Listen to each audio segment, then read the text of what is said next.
What are you seeing next with this kind of opportunity and how people can take advantage of it? Whether a consumer, which you do work with consumers as well, but a lot of your business is actually working with those that can impact many consumers, because realtors, they're dealing with hundreds of transactions a year. Investors, same thing, like the apartment complex. There's hundreds of consumers that are going to be involved at that just one property, not to mention any other properties they have. So what are you seeing next with this kind of opportunity? And if they want to learn more, how should they learn more? I actually was with a realtor last night, and he had never even heard of the concierge service. And I explained it to him. Now, he'd been a realtor for 30 years.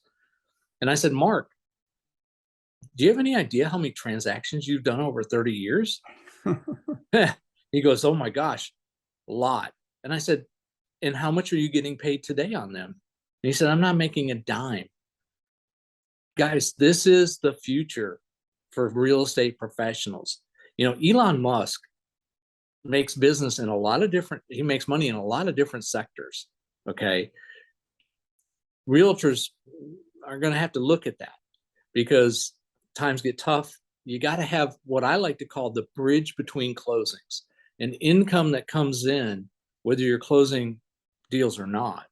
So, and the way we build this also is kind of a realtor broker relationship. Where brokers hire and train realtors and earn a commission when a deal is done. We do the same thing. We allow people to be, let's just call them brokers, and they can attract as many agents as they want. I train them for them. I work with them, and we all share in the profits. I'll tell you what's really interesting. I have 2 weeks ago, I was in Cody, Wyoming. I met with 2 realtors. The next day, I went to Casper, Wyoming. I met with a realtor, and he's also an insurance agent. That gentleman was so impressed with what we do. I told him, his name is Brian. I said, Brian, when I leave here, I'm going to be going through Cheyenne. I'm going through Fort Collins. I'm going through Denver, back to Houston. Do you know anybody there? He said, yes, my friend Sean is in Cheyenne, and my friend Crystal is in Fort Collins. I met with both of them. Now, they're not connected business-wise. They just know each other through their real estate professional systems and all that. Yep. But now, on anything that Crystal and Sean do with me, Brian's going to get paid. Yeah. I've got realtors that send me to real estate professionals all over the country. So you may not do business in Florida, you may not do business in Seattle, but now you can earn, from the concierge service. Yeah, you've really highlighted on something that's with real estate commissions it's getting compressed. So 3% or 6%, 3% on each side. That's been kind of the average-ish, various, areas of the United States can be a little different, but that is shrinking every single year, especially as technology, and especially like firms like Zillow, Redfin, flat fee brokerages start to compress that.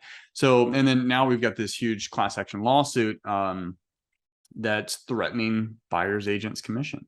So there's a real possibility that entire buyer side could end up getting effectively wiped out, not in a literal sense, but the way some folks would want it essentially would do that, where buyers agents essentially they're just not valued as much the way that lawsuit's being presented and tried. What that ultimately means is realtors, they own a job.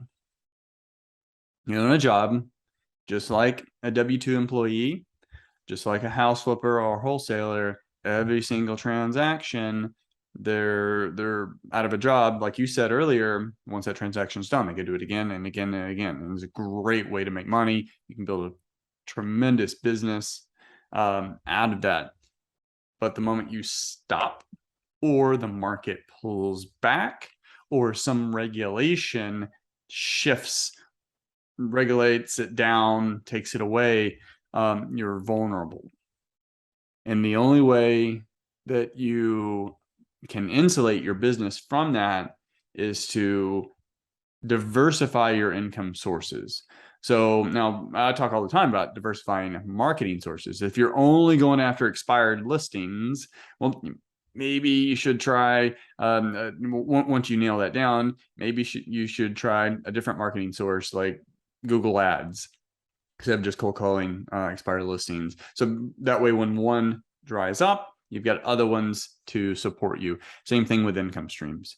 The problem with real estate agents is nearly all of them, their only income stream, the only income stream they have is commission. And when that income stream shrinks, sometimes dramatically, say in 2008, they're out of business or they're hurting and they're having to go get another job.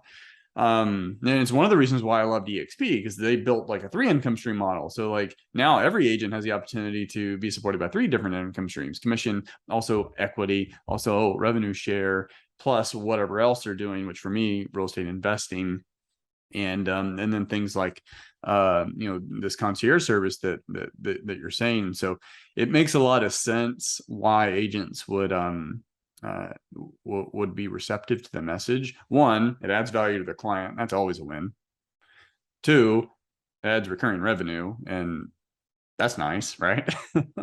And then 3, it adds a diversification of income, which really goes to the point I was illustrating before. So